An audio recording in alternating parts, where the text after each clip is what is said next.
atau 16. Sementara yang tersembunyi satu saja, arah perkataan hifzuhuma. Kalau ikut makna asal, hifzu maknanya ia adalah nama terbitan daripada perbuatan, sesuatu perbuatan disandarkan kepada sesuatu. Okey, macam misalnya perbuatan dendam misalnya. Jadi kalau nama apa tu, nama terbitan ni tendangan kan.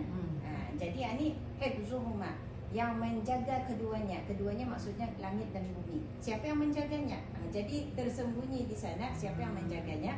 Allah Subhanahu Wa Taala. Ini yang benar-benar tersembunyi, sebab ia tersembunyi itu indah nampak secara zahir, sama ada daripada namanya ataupun daripada dhamir. Dhamir tadi ganti nama. Jadi hifzuhuma tu, huma itu artinya huma langit bumi. Langit bumi. Tapi siapa yang hifzu? Kalau ikut makna asal, penjagaannya. Tapi faham je tadi tu, siapa yang menjaga? Allah. Okey. Jadi kalau hifzu saja, anda nampak di mana dhamirnya pun anda nampak. Sebab itu tersembunyi, anda ada ganti nama ataupun anda ada nampak. Okey. Jadi 17 tempat, banyak. Jadi di dalam ayat satu ayat saja banyak menunjukkan kepada Allah Subhanahu Wa Taala. Ini fadilat ayat kursi. Okey. Ayat kursi ini kalau mengikut satu hadis riwayat Muslim, ia adalah pemimpin ayat-ayat Al-Quran dan ia adalah ayat yang paling agung. Artinya besarlah nilainya tu, sebab Nabi sendiri sudah beritahu ayat yang paling agung adalah ayat kursi ini, yang kira pemimpin segala ayat-ayat Al-Quran. Dan ada lagi satu hadis Nabi SAW, man qara'a ayat al-kursi dubura kulli salatin maktubah lam yamna'hu min dukhulil jannah illa al-maut. Sesiapa yang membaca ayat kursi setiap habis solat fardu, maka tidak ada sesuatu yang menghalanginya masuk syurga kecuali kematian. Artinya maksudnya adalah insya-Allah dipastikan sudah kata ni, kalau tani amalkan membaca ayat kursi setiap kali selepas sembahyang fardu, insya-Allah dipastikan sudah kata ni insya-Allah masuk syurga. Kan? Sayang juga kalau tadi tinggalkan, kadang tadi selalunya kalau akan gagas sembahyang saja, kadang kalau asli sendiri tak tahu kita banyakan, muka dah sudah untuk apa pun dah tahu, dah kedengaran asli sendiri. Tapi why not lepas anikara tadi amalkan dia, baca saja surah Al-Kursi, ayat kursi. Saya pun selalu tersilap ayat kursi jadi surah Al-Kursi. Ya, ayat kursi, ia bukan surah, ia daripada surah Al-Baqarah. Jadi kenapa tadi Indah cuba amalkan pembacaan ayat kursi ini setiap kali selepas sembahyang.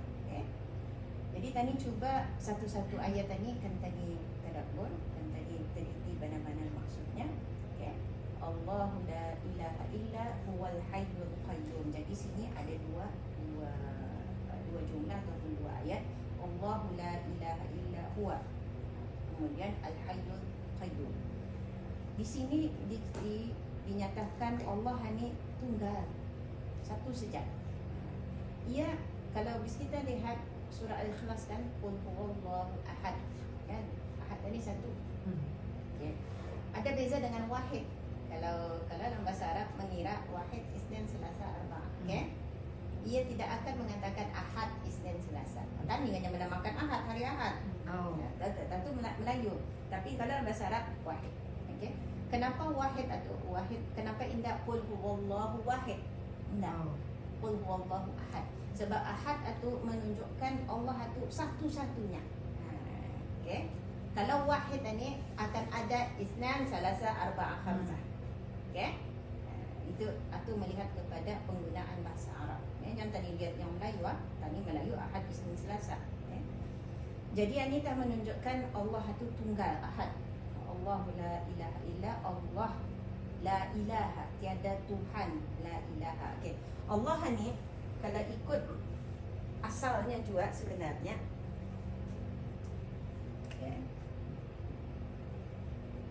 kalau ikut asalnya ilah, cuma ia ditambah alif lam, kemudian ani dibuang, jadi dia Allah, lafzul jalalah. So maknanya sama sebenarnya, maknanya sama, cuma Allah ni sudah jadi nama khas benar-benar untuk Allah. Namanya lafzul jalalah. Okey, gelarannya lafzul jalalah. Lafaz yang mempunyai kehebatan, kemuliaan yang tinggi bagi Allah sahaja. Sebab itu tadi dia dapat menamakan orang Allah, mesti Abdullah, hamba Allah. Okey. Itu satu. Duanya, kenapa indah? Jadi sebab ia itu sudah nama khas. Allahu la ilaha, sebab ilaha umum. Sebab apa umum? Sebab agama-agama lain ada mengatakan Tuhan yang lain kan. Jadi ilah ni ia lebih umum sebenarnya. Tapi apabila menyebut Allah, ia sudah jadi nama khas kepada Allah Subhanahu Taala sudah. Jadi ilah ia berbeza dengan Rabb. Okey, ada satu perkataan Rabb, Tuhan kan? Alhamdulillahi Rabbil Alamin. Lain. Okey, kalau ilah ni tadi Tuhan yang disembah. Walaupun maknanya sama dalam dari segian, ini Tuhan kan, Tuhan. Ini pun Tuhan juga. Sama Tuhan. Tapi kalau ikut maknanya lagi mendalam, Tuhan yang disembah. Sementara ini Tuhan yang kira yang memberi tarbiyah benar. Rabb ni dari tarbiyah. Tarbiyah mendidik, apa lagi? Mentadbir. Itu Rabb. Jadi kenapa digunakan Allahu la ilaha? Allah tidak ada Tuhan, bukannya la Rabb. Tidak, sebabnya merujuk kepada, sebab itu kalau kita membaca terjemahan memang akan diterjemahkan asyhadu an la ilaha illallah, kan aku bersaksi bahawa tiada Tuhan yang berhak disembah dan kecuali Allah. Terus ilah Tuhan yang disembah, ilah kecuali huwa iaitu Allah SWT, kecuali berbalik lagi kepada Allah. Allahu la ilaha illa huwa. Jadi sepatutnya tiada yang patut disembah melainkan Allah. Al-Hayyu Al-Qayyum. Jadi Allah ni memiliki kuasa pemerintahan, seperti mana dalam surah Ar-Rum ada lagi dinyatakan tentang Allah ni macam mana, tentang kuasanya. Wa min ayatihi an taqumas sama wal ardu bi amrih thumma idza da'akum da'watan minal ardi idza antum takhrujun. Dan antara tanda-tanda kekuasaannya adalah berdirinya langit dan bumi dengan perintahnya. Artinya yang tadi tinggal masa ini, langit dan bumi ini atas perintah Allah ni. Kalau Allah tidak ada, kalau kita ni tidak akan percaya, kalau bila misalnya tentang tanikan cuma tu, dunia ini pun tidak ada, tani pun tidak ada, kan? Sebab itu dah kuat mengatakan, ayat ini kuat mengatakan Allahu la ilaha illa huwa. Allah itu tiada Tuhan yang lain yang berhak disembah kecuali Allah. Sebabnya dan antara tanda-tandanya Allah itu ada, Allah itu berhak disembah, sebabnya ia yang menjadikan langit dan bumi ini. Dan zat sama sifat Allah ini serta perbuatannya indah sama dengan makhluk lain. Tani dah tahu apa saja yang Allah buat arah ke tani, ya Allah terlalu banyak. Tani dia kadang-kadang terlupa. Anda kan ingat nikmat yang Allah kata tani hidup ini pun, tani dah sadar kan? Nafas ke tani pun, tani bernafas hari ini pun adalah daripada Allah SWT yang menjadikan. Laisa kamitslihi syai'un wa huwas samiul basir. Tiada sesuatu pun yang sebanding dengannya. Sebandingan tu sama ada dari segi zatnya kah? Sifat-sifatnya pun dah sama, dan apatah lagi pentadbirannya pun dah sama. Tani boleh macam mana saja. Tani di dunia ada pentadbiran ke tani. Misalnya macam di sekolah ada pentadbirannya. Pentadbiran dunia. Sifat-sifat ke tani, sifat Allah Ar-Rahman Ar-Rahim, kan, penyayang, pemurah, kuasa. Tani cuma ada je, tapi indah sama. Tidak akan sama.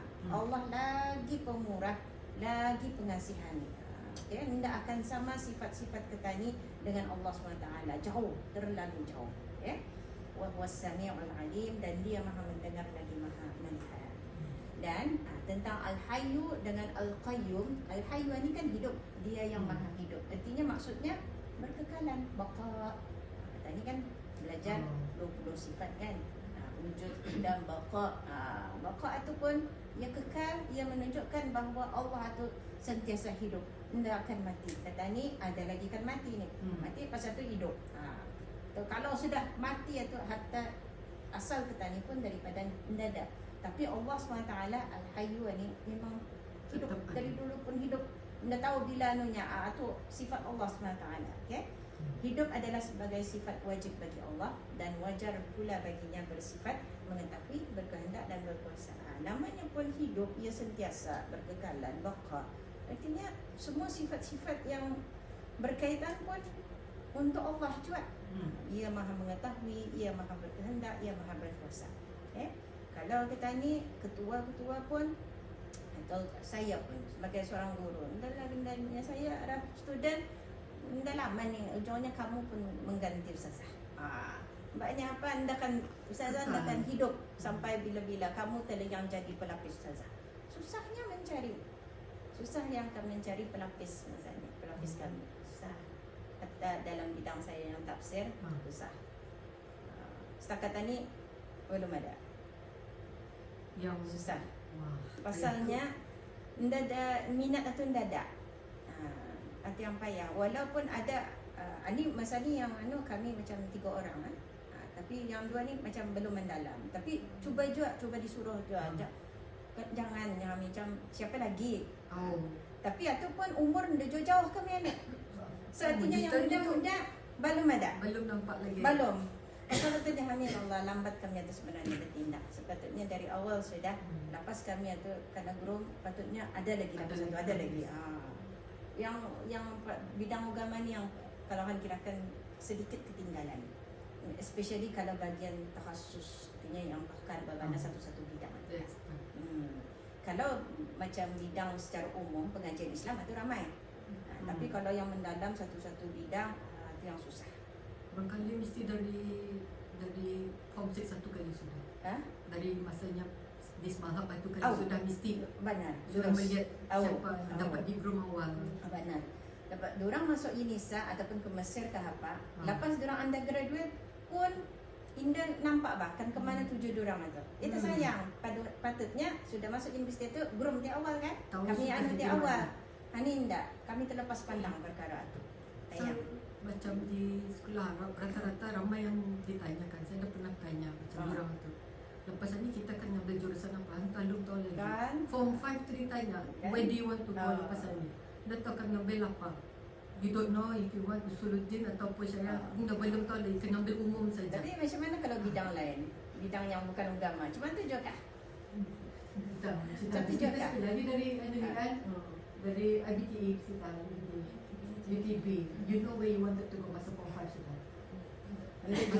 Masih jenda lah, sama lah. Form 6 pun dah ada banyak dengan rumah. Macam mana tu? Kan? Payah je kan? Tidak, tapi sekurang-kurangnya waktu universiti. Kan dari setahun itu sudah. Itu. Maknanya intinya saya, anda kekal ni, kami ni akan kekal. Ini akan kami sudah, kalau ni saja pencen, saja anda dari ni suka menolong-nolong kan? Kami sudah. Kan? Siapa lagi akan mengganti ni yang jadi masa ni baru tak. So masa ni memang kami try sudah yang orang hadis mengguru orang hadis, orang tafsir mengguru orang tafsir, orang qiraat mengguru orang qiraat. Sudah mula masa ni. Cuma mudah-mudahan dalam berapa tahun orang masa ni master. Master sudah. Ya tapi nunggu PhD je lagi. Kan? PhD 3 ke 5 tahun. Jadi mudah-mudahan lah pasal tu mesti di-push lah orang ni. Sayang lah. Jauh gap kami yang tu. Kan dapatkan kami pelapisan. 15 ke 20 tahun lah. Jauh. Ada orang lepas kami yang junior, tapi semua quit. Quit. Masa lepas master tu ada yang quit, pindah. Pindah ke jurusan lain.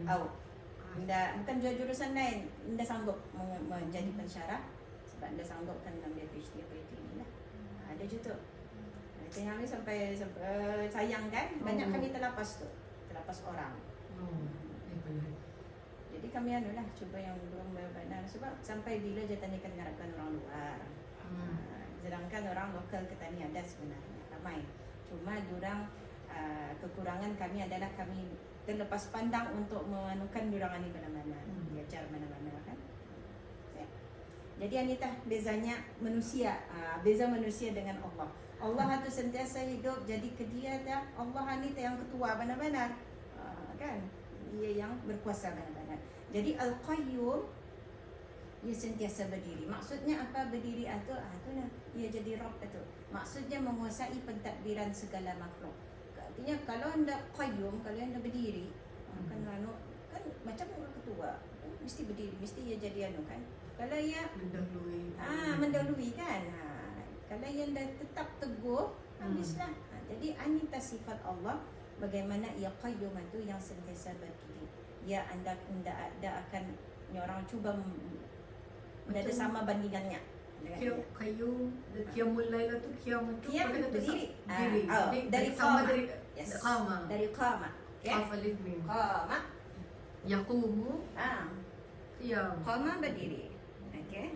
Jadi qiyam itu kita nama terbitan tu. Qiyam masdar kan? Mendirikan malam kan? Ya mula. Qayyum ni nama. Kalau dalam bahasa Arab, ini sifat mubalaghah. Sifat mubalaghah ini maksudnya sifat yang berlebih-lebihan. Hanya Allah sahaja qayyum. Sifat mubalaghah. Mana ada katanya qayyum kecuali sebab itu kalau nama dah dapat dinamakan Al-Qayyum, mesti dia Abdul Qayyum. Sebabnya apa? Al-Qayyum nama Allah. Sifat itu hanya untuk Allah SWT. Tidak mungkin untuk ketani yang sentiasa berdiri. Sama juga kalau berdiri lama-lama kan. Mana? Kan? Duduk juga. Okay. La ta'khudhuhu sinatu wala naum. Ini cantik. Tidak akan mengambilnya sinah, mengantuk, dan tidak juga tidur. Okey. Allah tidak akan dipengaruhi rasa ingin tidur. Tidak akan mengantuk. Ini dia mengantuk ini dah puasa ini lagi kan. Memang sentiasa mengantuk. Belum lagi apa-apa, pukul 10 pun sudah kan? Mesti jam terlelap sedikit tu. Babak kerja tahu terlelap pukul 10-an. Sebab time puasa ni kan difahami. Apatah lagi tidur. Jadi cuba kita lihat macam mana didahulukan mengantuk daripada tidur. Sedangkan yang mengantuk lagi Allah ingat apatah lagi tidur. La ta'khudhuhu sinatu wala naum. Allah tidak akan merasa mengantuk apatah lagi tidur. Kan? Mengantuk pun tak tidur. Tidak akan mungkin. Jadi, kalau kita perasan, la ta'khudhuhu sinatu wala naum, Allah tidak akan mengantuk dan juga tidak tidur. Ia berkaitan dengan sebelumnya. Al-Hayyu Al-Qayyum. Hidup kan? Hidup, sentiasa berdiri. Jadi kalau situ tu, tidak akan mengantuk, tidak akan tidur. Jadi berkaitan. Okay? Ada satu hadis, saya bacakan sebelah sini. Sesungguhnya Allah tidak tidur. Hadis ini menceritakan tentang Allah yang tidak tidur dan tidak mengantuknya. Sesungguhnya Allah tidak tidur dan tidak sepatutnya dia tidur. Tidak akan tidur. Sebenarnya Al-Hayyu Al-Qayyum. Okay? Dia merendahkan, meninggikan neracanya, diangkat kepadanya amalan hamba waktu malam sebelum ia melakukan amalan waktu siang. Artinya hamba ini waktu malam amalannya diangkat sebelum ia bangun untuk melakukan pekerjaannya pada siang hari, dan diangkat kepadanya amalan hamba waktu siang sebelum ia melakukan amalan waktu malam. Yang amalan tadi siang pun diangkat sebelum tadi melakukan amalan tadi untuk waktu malam. Artinya 2 kali angkat amalan kita.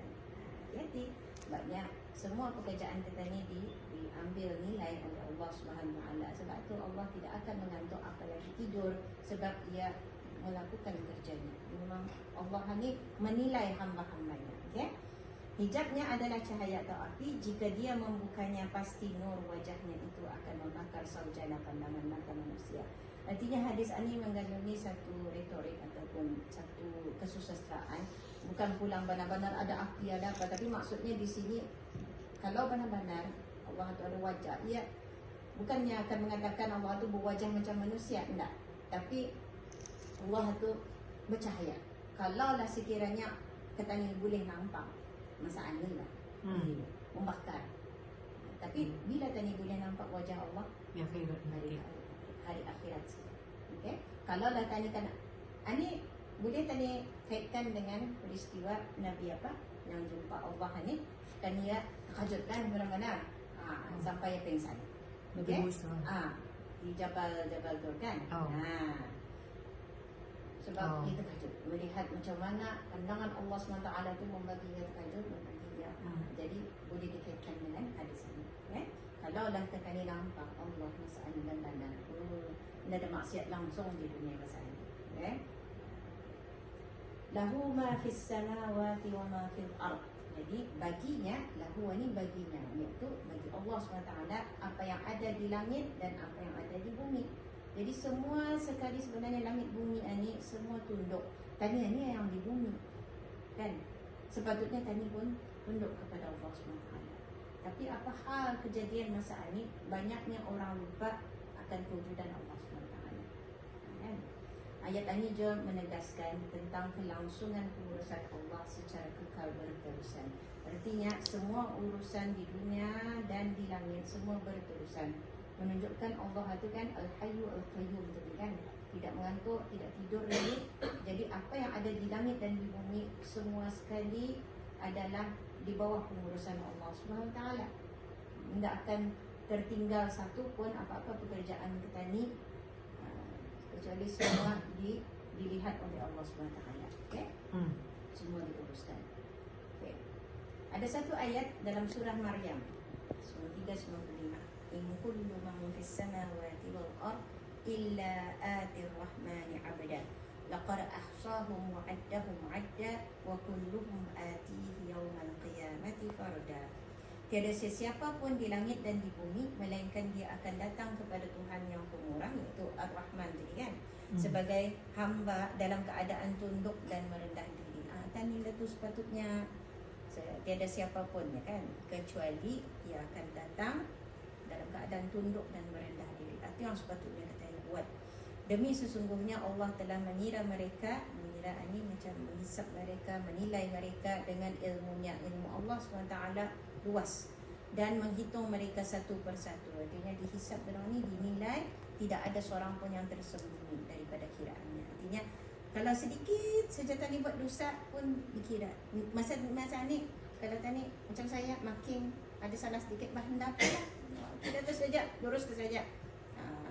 Tapi kalau Allah SWT sedikit saja salah pun dikira, kecuali kalau dia berkehendak untuk mengampunkan. Kan? Dan sekalian mereka akan datang kepadanya pada hari kiamat bersendirian. Dan kadang hari kiamat kadang Allah sendiri-sendiri saja. Di dunia kita ni lihat tadi dengan keluarga lagi, dengan pasangan lagi, dengan anak-anak lagi, dengan ibu bapa, ada lagi tangan. Tapi kadang di akhirat, hatta walaupun belum sampai ke akhirat, sekiranya tani meninggal pun, tani masuk kubur pun, dimasukkan ke kubur pun seorang-seorang. Walaupun ditakdirkan tah sekiranya tani kena kuburkan dengan sekiranya sekeluarga tak meninggal. Sebab tu ada yang kena masukkan dalam kubur bersamaan ke.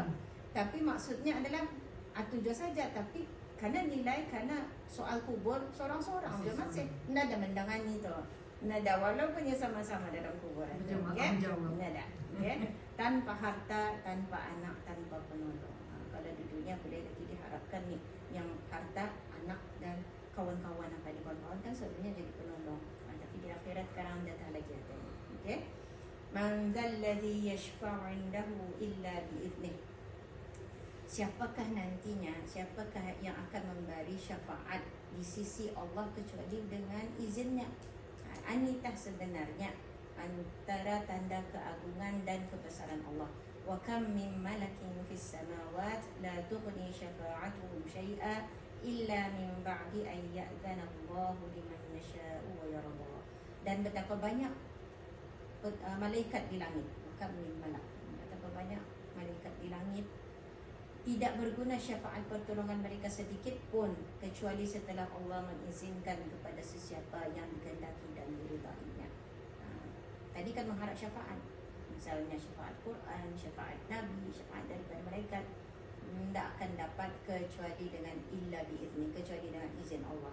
Artinya syafaat-syafaat yang disebutkan tadi, Quran kah, syafaat Nabi kah, syafaat daripada malaikat kah misalnya, semua tidak akan terjadi kecuali dengan izin Allah SWT. Artinya syafaat diorang itu pun berbalik kepada Allah SWT. Syafaat Allah juga sebenarnya. Ya. Ya'lamu ma baina aydihim wa ma khalfahum. Allah Maha tahu apa yang ada antara tangan-tangan mereka dan juga di belakang mereka. Artinya ilmu Allah ni luas. Ia semua sekali tahu. Malah meliputi segala yang telah berlalu, sedang berlalu dan akan berlalu. Sebab itu kan dah boleh main ilmu tilik ni, tilik menilik. Dah boleh. Sebab Allah saja yang tahu sebenarnya. Dia mengetahui hal ehwal dunia dan akhirat. Semua Allah tahu. Dan maksud ma baina aidihim, apa yang ada di hadapan mereka. Ikut makna asal aidi ni dua tangan. Ma baina aidihim, apa yang antara dua tangan. Artinya yang depan mata. Depan mata di depan. Okey. Wa ma khalfahum, apa yang ada di belakang mereka. Apa yang artinya ada yang mentafsirkan apa yang ada di depan dunia yang tadi hadapi masa ni dan apa yang ada di belakang akhirat. Sebab di belakang soalnya tadi nak nampak. Kan? Kecuali kalau tadi menoleh. Ini kalau di belakang, kalau tadi melihat depan, dia ada tadi nampak. Kecuali ada side mirror. Tadi dah dalam kereta kan. Okay? Jadi maksudnya apa yang tersembunyi daripada ayat ini, apa yang ada di dunia dan juga di akhirat, Allah yang Maha tahu. Tani dah tahu. Tani yang akan kita tahu saja apa yang tani hadapi masa ini, kan? Di dunia. Esok kan makan apa? Esok menu apa sungkai? Kalau beranak tu, esok makan apa? Ya, menyusun. Menyusun, pandai menyusun. Itu cadangan kita ni. Bukannya tani kan menilik-nilik. Kalau disampaikan indah-indah. Okay? Tapi Allah yang lagi tahu apa yang akan dimakan esok sebenarnya. Tani just planning. Apa-apa pun kehidupan kita ni kan tani just planning saja. Konon dan ni kan beraya macam-macam tak apa saja. Kan? Lihat sekarang ni aja beraya sekarang. Konon dah kan beli makanan ni apa, tapi sudah banyak di kedai atau goda aja tu sekarang. Kan? Tani just plan. Konon tani kita dunia kita ni tu, tani just plan. Tapi Allah yang Maha tahu tu apa yang akan terjadi, apa nanti di akhirat. Nanya tahu macam mana keadaan kita ni kan sebenarnya. Orang muda di office tu. Datang orang di office muda datang tu dia ayo. Kan? Sudah ada mula-mula akan menggoda kan? Tapi sudah datang dah alah bisa nak ikut tiap menggoda, tapi habis sudah tumpahan kan. Jadi dapat. Okey. Wah dekat.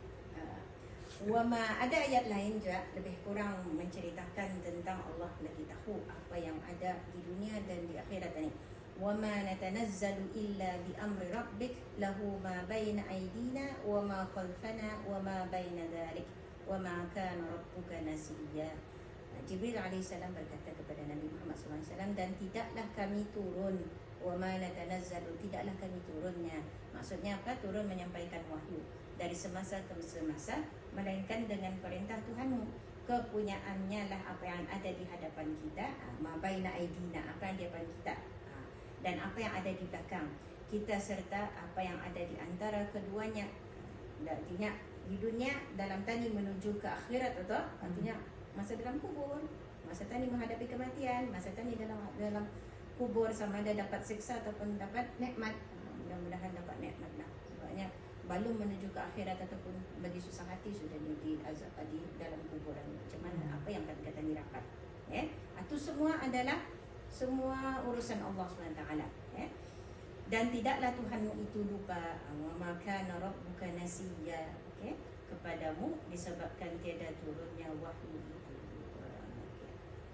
Artinya nasiya ni lupa. Jadi wa ma kana rabbuka nasiya, ma itu di sana menafikan Allah itu lupa. Wa ma kana rabbuka nasiya. Macam ada arahan itu ustazah, apa ni macam doa khatam yang nasiya. Boleh ingat arahan empat mana? Tapi nasiya nusina. Kena suruh tukar jadi marhamna ta. Allahumma arhamna bil Quran waj'alhu lana imama wa nura wa hudan wa rahmah. Allahumma dzakirna minhu anusina wa 'allimna. Artinya jangan tadi ngaku tadi lupa bah. Sebaiknya nusina ke tadi dilupakan. Allahumma dzakirna, ya Allah, ingatkanlah kepada kami apa yang kami telah dilupakan. Nanti yang sebaik-baiknya sebab itu nusina. Kalau nasina, apa yang tadi macam lupa benar-benar, mudah-mudahan itu lagi lah. Mudah-mudahan tani Quran ni tani dilupakan, bukan tani lupa. Sebab tu doa kan? Sebab tu tak Allahumma dzakirna minhum manusina. Lain daripada jahil. Jahil memang dah tahu mana-mana kan. Itu dah diubah barisnya tu. Jadi sebenarnya yang saya tadi kan, tiada siapa yang boleh menilik ilmu Allah. Main planning itu biasa, plan saja. Tapi main tilik ani tanda ni kadang orang main tilik. Ini garis benda bertamu, ada itu. Jangan percaya.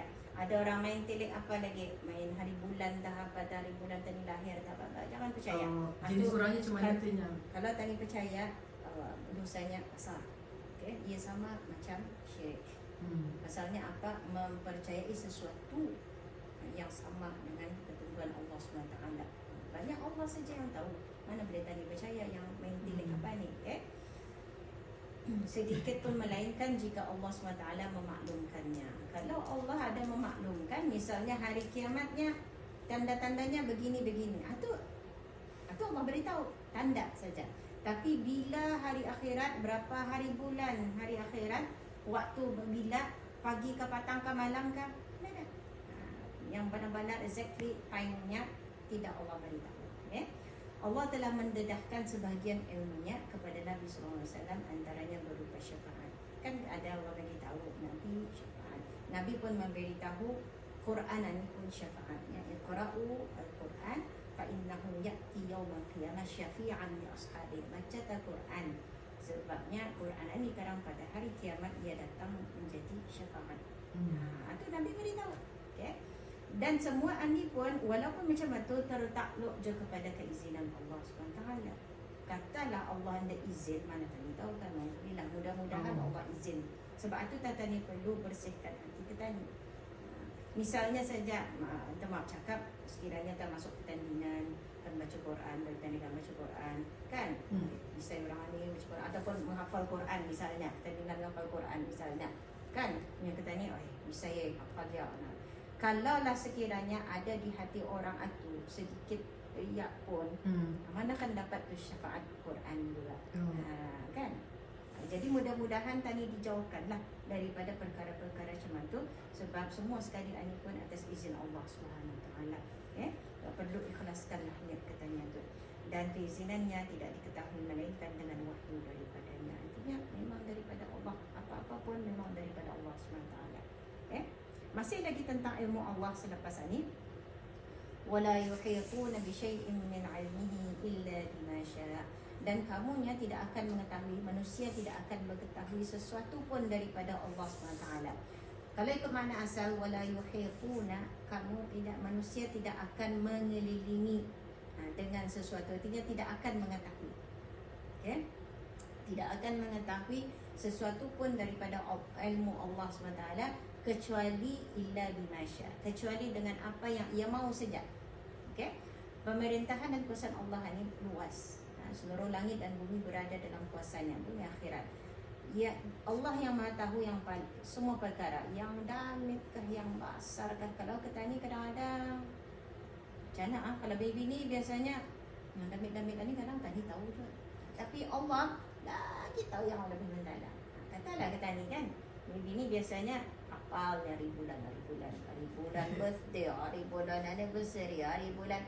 Hatta ya saya kagum kalau ibu-ibu yang masih hafal berapa barat anaknya ia lahir, pukul berapa, minit ke berapa. Allah, saya pun walaupun hanya 3, saya pun sudah lupa. Minit ke berapa. Yang saya ingat ada pagi, ada petang, ada tengah malam. Tengahnya saya ingat tu. Waktunya bagaimana enggak? Hatta barat durang pun, Allah, siapa barat macam mana ada? Itunya saya, Allah, handalnya ibu-ibu yang masih ingat berat badan anak-anaknya. Kan? Tapi bandingkan lagi dengan Allah SWT, ya Allah, Allah lagi tahu segala details anak itu daripada ia dalam rahim lagi. Sebab Allah yang menjadikan. Tadi mana tahu, semua sekali itu dah ada tanya tahu macam mana usulnya dalam rahim kita ni. Macam mana usulnya bergerak-gerak, dah ada tanya melihat. Kecuali kalau kena scan. Itu pun dia melihat usulnya bandar-bandar. Kan? Cuba tanya pelakian. Kalau kena scan, kan? Mana kannya dah dia terlihat kalau damit baru dah dia tahu yang mana satu. Kalau kita ni siap saya dah tahu. Tapi Allah SWT yang dalam rahim kita ni pun dia tahu detailnya. Sebab ia yang menjadikan. Okey? Ketika menguruskan sesuatu perkara tiada halangan baginya menguruskan sesuatu yang lain. Ini pun. Jangan sangka kan di dunia saja banyak kan. Di sini tani di Brunei. Di Brunei sudah berapa penduduk petani? Kan? Belum lagi negara-negara lain. Cuma mana Allah menguruskan semua perkara itu. Kan?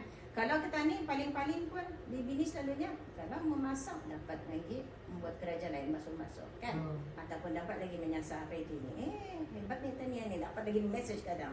Kan dia teks. Cuba laki-laki. Kan? Laki-laki kalau dia kan memasak sana saja tu. Di sana teganya tu dia ngerajakan lain. Kalau dia menyasar dia baik lagi menyasar tu saja anda dah buat kerja lain. Nada. Coba lihat. Perhatikan. Jadi itu beza lelaki dengan perempuan. Itu sebab itu dah perlu faham tu. Memang perbezaan itu memang tetap ada. Walaupun tadi membebel macam mana sekalipun, dah akan dapat mengubah. Okay? Kalau sekiranya berubah, hebat habis kita aja tu dapat mengubah lelaki. Tapi kebanyakannya adalah macam mana. Tapi Allah SWT semua perkara jangan tertanyakan adalah kan macam mana Allah membuat tak? Sana aja sini aja. Itu kuasa Allah SWT sudah punya kuasa. Okey. Mendadak ia akan tidak merasa rumit pun sekalipun. Kalau kata ni membuat 3 kerja dalam sekali ataupun sudah tadi Allah ngalih rasanya. Okey. Rumit rasanya.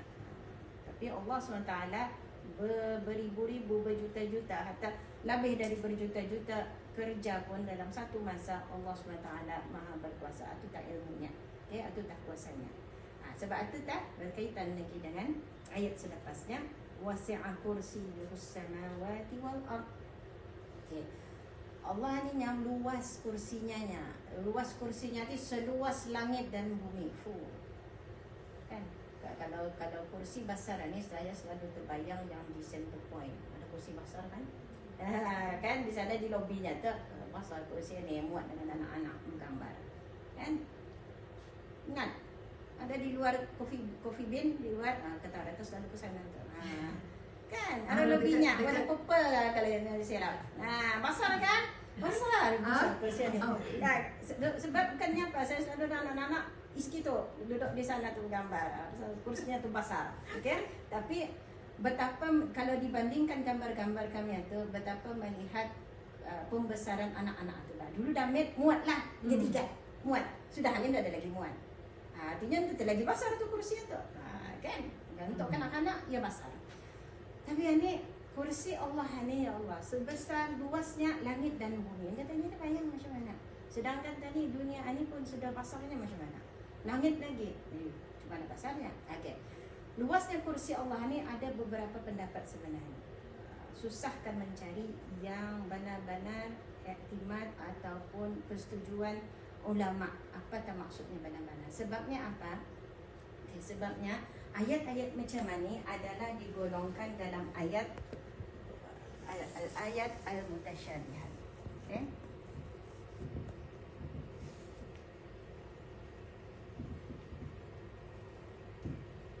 Mutasyabihat. Mutasyabihat ni apa? Samar-samar. Samar-samar maksudnya apa? Sama-sama maksudnya samar. Kenapa samar? Okay, tani hanya tahu maksud secara bahasa saja. Tapi maksudnya benar-benar apa? Sebab tu banyak pendapat. Jadi ayat mutasyabihat macam mana sebenarnya? Kalau dalam Al-Quran ia terbahagi kepada 2 pendapat.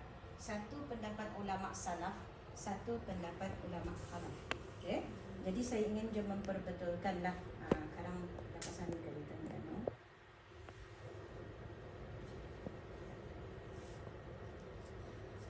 Saya jelaskan secara lisan saja. Ahli sunnah wal jamaah kalau dalam perkara tajuk ayat mutasyabihat ini yang samar-samar ini ia sebenarnya terbagi kepada 2 pendapat. Ulama salaf dengan ulama khalaf.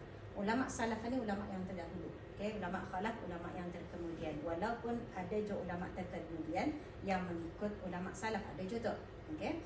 Tapi ala kulli hal ya dua ni kalau ulama salaf durang mentafsirkan ayat-ayat mutasyabihat dengan maksud itu, tapi hanya Allah saja yang tahu macam mana. Artinya kalau wasi'a kursi Allah ni kursi, tapi Allah saja yang tahu macam mana kursi. Ia tidak boleh disamakan dengan kursi ketani, kursi yang saya di Center Point itu tidak boleh disamakan. Okay? Allah saja yang tahu macam mana. Ya, Imam Maliknya kan bertanya tentang atunya tidak boleh. Ia bagaimana atunya majhul, tidak diketahui. Yang patut ketani buat saja adalah iman saja. Beriman adanya kursi Allah, tapi tidak tahu macam mana usulnya, macam mana bentuknya, macam mana besarnya, tidak dapat tani bayangkan. Itu ulama salaf, ulama yang dulu. Sementara ulama khalaf, okey. Jadi ni kursinya singgasana Allah, artinya tidak kecil dari langit dan bumi sebab dia terbentang luas. Jadi ini maksudkannya kalau ulama khalaf maksudnya ni gambaran bagi kekuasaan Allah. Dia gambaran saja. Hakikatnya tiada kursi tempat duduk kerana Allah tidak duduk. Ini banyaknya pendapat khalaf ni yang saya masukkan sini ya. Duanya lagi maksud kursi di sana ilmu Allah luas. Sebab ia pun gambaran saja. Sebab ilmu disebut sebagai kursi kerana mengambil sempena tempatnya. Tempat bagi yang mengetahui adalah kursi. Artinya kalau orang misalnya kalau orang belajar selalunya kursi kan, kursi berhijab. Okay. Ada yang berdapat lagi pemerintahannya yang luas. Mengambil sempena tempatnya kursi pemerintahan. Dia juga cakap macam tu. Dan ada yang mengatakan, riwayat yang menyatakan bahawa Allah menciptakan kursi yang berada di antara arasy langit dan bumi, seolah-olah kursi itu adalah kecil dibandingkan dengan arasy. Ini pendapat keempat ni kurang masyhur lah, kurang popular, kurang orang mengambil sebenarnya. Tapi walaupun macam itu, jadi ini banyaknya yang saya nukar ini ulama khalaf ni, ulama yang terkemudian mereka ramainya mentakwil. Mentakwil ni maksudnya mentafsirkan lagi ayat Al-Quran itu kepada sesuatu yang boleh difahami oleh orang masa ini. Sebabnya ditakuti kalau orang faham masih kan yang ulama salaf itu, takut orang masih bayangkanlah kursi-kursi. Jadi orang indahkan. Cuma kan membetulkan saja salah faham orang. Ada yang mengatakan yang dikatakan oleh ulama salaf itu ia kononnya Wahabi, sebenarnya tidak. Okey? Bukan. Ia tetap ahli sunnah wal jamaah. Sebab itu pendapat ulama salaf. Benar Allah ada kursi tapi tidak boleh dibayangkan macam mana. Yang kita ni hanya buat adalah wajib beriman terhadap kewujudan arasy, ada kewujudan kursi seperti yang disebutkan di dalam Al-Quran. Sebab itu tanya kami wajib sebenarnya dikekalkan maksud kursi itu, tapi dijelaskan di dalam tafsiran. Ada tafsiran, beberapa tafsiran terus diubahnya. Dia nyebut kursi tapi ilmu Allah. Ilmu Allah sebab kan mengelak salah faham itu bah. Okey? Tadi dia boleh mengingkari ni kewujudan yang arasy, kursi, cuma tadi dia tahu bentuk, dia tahu di mana letaknya, dia tahu di mana usulnya. Itu yang tadi ahli sunnah wal jamaah. Okey? Sama macam ada lagi satu tu kalau di tangan Allah kan ya. Apa dia? Dia di tangan Allah. Tadi ada tafsir dari Indonesia ada tu tangan disebutnya. Tangan disebutnya. Ada yang dari Malaysia, similar atau tapi printingnya Malaysian punya no. Benar rahmat Allah macam kan? Dan Allah tangan. Bukannya salah tu terjemahan tu. Intinya ia mengikut metod masing-masing, metodologi macam mana no. Cuma barangkali kalau yang Indonesia ada diterangkannya lagi lebih lanjut footnote apa itu ni. Sama macam mana? Saya sudah jalankan kajian. Okey, ada 3 versi. Satu Brunei, Malaysia, Indonesia, Brunei. Okey. Kalau tafsir pimpinan Rahman yang Malaysia punya ni dikekalkannya. Semua mengekalkan sebenarnya tiga terjemahan ni. Luasnya kursi Allah, tapi disebutkannya di footnote. Ilmunya dan kekuasaannya meliputi ataupun ani kalau yang dalam tafsir pimpinan Rahman dibuatnya dalam bracket. Ilmunya dan kekuasaannya meliputi langit dan bumi. Kalau terjemahan Indonesia, kursi Allah meliputi langit dan bumi. Kursi dalam ayat ini oleh sebagian mufassirin diartikan dengan ilmu Allah dan ada pula yang mengatakan dengan kekuasaannya. Pendapat yang sahih terhadap makna kursi ialah tempat letak telapak kakinya. Ini masalahnya dia tu, jadi kekeliruan. Ini ni jadi kan ada kalau saya terangkan selepas ini. Jadi kalau Musa bin Abdullah dan terjemahannya yang tabal ketanikunya tu masih mengekalkan luasnya kursi Allah meliputi langit dan bumi, tapi disebutkan di dalam footnote antara pendapat ulama tafsir dalam mengertikan kursi Allah ialah ilmu Allah SWT atau al-arash. Sementara tapi kalau saya sendiri pun saya komen ni bukannya al-arash. Ada kesilapan sikit lah. Jadi mungkin nanti Musa bin Darussalam diperbetulkan yang terjemahannya tu bukannya al-arash, sebab arash lain, kursi lain. Okay? Ya.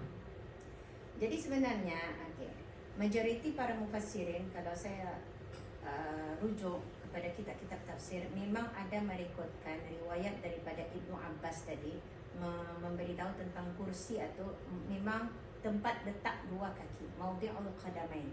Maksud ini riwayat daripada Ibnu Abbas ini sebenarnya indah menyandarkan kepada Allah. Artinya kursi biasa. Kalau akan ikut maksudnya lagi tempat letak kaki ni kata ni tempat kursi damit. Kalau atas pelaminan kan kursi. Lepas itu ada tempat footstool. Okey. Itu kalau ikut bahasanya mana-mana. Okey. Jadi itu sebenarnya yang daripada Ibnu Abbas. Artinya secara literal, secara bahasa maksud kursi adalah tempat letak dua kaki. Ia hanya menerangkan maksud perkataan dari segi bahasa saja. Dan ini jelas dari riwayat Ibnu Abbas yang lain. Ada lagi satu riwayat daripada Ibnu Abbas juga, orang yang sama kan. Ibnu Abbas ini kan sahabat Nabi. Mengatakan kursi Allah ini maksudnya adalah ilmu Allah. Sebab itu yang riwayat yang satu mengatakan adalah dari segi bahasa, tempat letak dua kaki, dan yang satu lagi adalah tafsirannya, iaitu kursi Allah ini adalah ilmu Allah. Sebab itu pendapat yang sahih dimaksudkan di sini yang tadi versi Indonesia itu adalah dari sudut bahasa tu. Tempat letak kedua kaki tapi tanpa menyandarkannya kepada Allah SWT. Ini yang silapnya ni, okey? Tempat letak telapak kakinya. Itu yang silapnya. Nya itu. Patutnya yang dekat. Jadi pendapat yang sahih maksudnya pendapat sahih kepada maksud kursi. Maksud kursi secara bahasa. Itu lurus. Tapi tu masalahnya kali Allah Alam tadi pun kita tahu salah cetakkah, salah anukah, kurang penelitian macam namanya manusia. Hatta ketani pun Brunei ada saja pembetulan-pembetulan dibuat kepada terjemahan ketani. Bukan maksudnya salah ke apa, tapi sudah dibaca benda sesuai maksudnya ni perkataan ni apa. Okey. Jadi yang sebelum tadi masuk yang kelas ada lagi satu, wala ya'uduhu hifzuhuma. Tiada apapun yang membebankan. Wala ya'uduhu, tidak membebankan, tidak mengalihkan, tidak meletihkan. Hifzuhuma, menjaga kedua-duanya. Kan kedua tu maksudnya langit dan bumi tadi. Wasi'a kursiyyuhus samawati wal ard. Jadi tidak membebankan sebenarnya Allah menjaga langit dan bumi ini. Bukan saja langit dan bumi, barang-barang di dalamnya, hatta ketani pun Allah yang mengatur semua sekali. Dan sebenarnya semua ini masih lagi sanang bagi Allah SWT. Sebabnya apa tu? Yang awal ayat tadi, wal hayyul qayyum, kan? La ta'khudhuhu sinatun wa la nawm. Jadi yang lain ini semua sanang bagi Allah SWT. Okay? Dan yang last sekali dan last sekali wa huwal aliyyul azim. Dan dia Allah al-ali yang tinggi, al-azim yang maha besar. Artinya tinggi dan suci dari sebarang tandingan dan bandingan. Dan Allah ini maha besar. Tadi anda dapat mikirkan macam mana kebesaran Allah SWT. Tapi tadi lihat saja kejadian ke tadi saja. Alhamdulillah tadi mata tadi sihat. Tadi pun dapat bernafas, alhamdulillah. Tadi ada tangan kaki pun alhamdulillah. Itu saja, lihat saja tanda-tanda yang tadi dapat. Okey. Al-Ali ini tinggi, bukan maksudnya Allah tinggi. Bukan maksudnya kedudukan Allah itu di atas. Kata ni anda tahu sebabnya Allah SWT ni maha suci dari mengambil ruang pada sesuatu tempat. Artinya Allah ni tidak bertempat. Tadi anda tahu di mana Allah. Okey. Jadi yang tadi saya cakapkan tadi tentang, saya ulang balik tentang kan keindahan ni kan. Keindahan ayat kursi tadi kan. setiap potongan ayat itu terpisah-pisah tanpa ada huruf dan. Jadi apa termaksud ada dan ni? Satunya arah wala ya'uduhu wa di sana yang last kali wa, dan kemudian wa huwal aliyyul azim. Sebabnya, dan ada juga lagi satu wala yuhituna, ada wa, ada 3 dan di sana. Okey. Ada yang mengatakan dan di sana bukannya dan ataf, bukannya dan, kata ni selalunya saya makan nasi dan ikan. Dan tapi kalau dalam bahasa Arab dan itu bukan saja maksudkan bersamaan tu kan, tapi maksudnya adalah waw lil hal, waw yang ataupun dan yang menceritakan keadaan. Jadi dia bukan ataf, dia bukan dan yang tadi faham untuk dan, menyambung. tapi sebenarnya adalah menceritakan keadaan Allah, bukannya waw ataf. Ada yang mengatakan macam tu, ada ulama mengatakan waw ataf, ada yang ulama mengatakan wawul hal. Wawul hal ni waw yang menceritakan keadaan Allah dalam ayat ini. Okey? Allah Ta'ala alam. Jadi itu saja ayat kursi 255. Jadi mudah-mudahan lepas ni dapatlah ingat sudah. Itu rupanya maksud ayat-ayat kursi. Okay? InsyaAllah lepas sembahyang tadi baca, tadi boleh ingat terus maknanya terus. InsyaAllah. Macam mana je tadi tadabbur surah Al-Fatihah sebelum ni, alhamdulillah. Kalau dalam solat boleh sudah terbayangkan maknanya satu-satu. Mudah-mudahan ya. Ada soalan di kita yang akan ditanya, nak tahu? Tadi tutup tangan ya. Asal sudah. Okey. Tadi planning apa menu sungguh pula. Okey. Tadi tutup dengan surah Al-Asr. A'udzubillahi minasyaitonir rajim. Bismillahirrahmanirrahim. Wal 'asri innal insana lafi khusr illa alladziina aamanu wa 'amilus shalihaati wa tawassaw bil haqqi wa tawassaw bis sabr. Wassalamualaikum warahmatullahi wabarakatuh.